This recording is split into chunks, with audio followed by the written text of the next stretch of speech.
Some of the other guys that I felt like made a connection with Michelle this episode, obviously Joe. He's making a comeback. Michelle spent a lot of time talking about him in her confessionals, which I feel like is a good sign for him.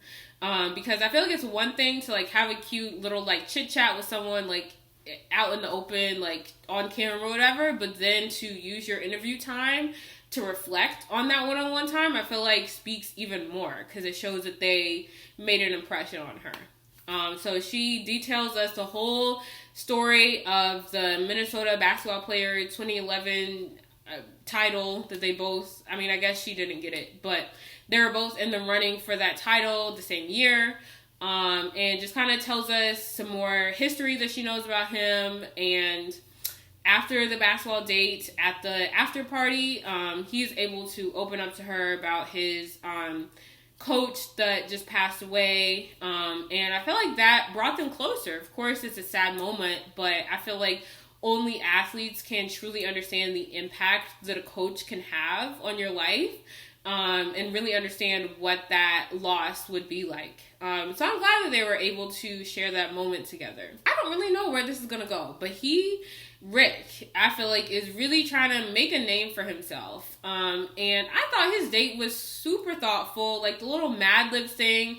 I thought it was so cute, so fun. Like you can tell he definitely put time and effort into that. Honestly, even though I kind of like Brandon, I felt as though Rick, just for that effort, should have gotten the group date rose. Just because that was like so fun.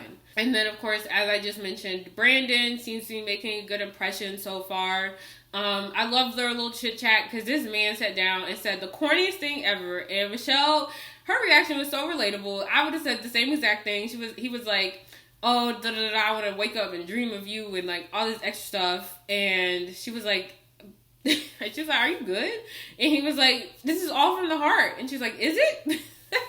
Like, I just felt like that was such a relatable response. And I like that he can laugh at himself. Like, I feel like sometimes guys who are like really deep into like trying to say like fake deep romantic things like get offended if you don't like eat it up. But I felt like Brandon, he was able to be like, you know what, like that was kind of corny, it's funny, whatever. So I like the vibe that they had going on. And then the last guy that stuck out to me was Rodney.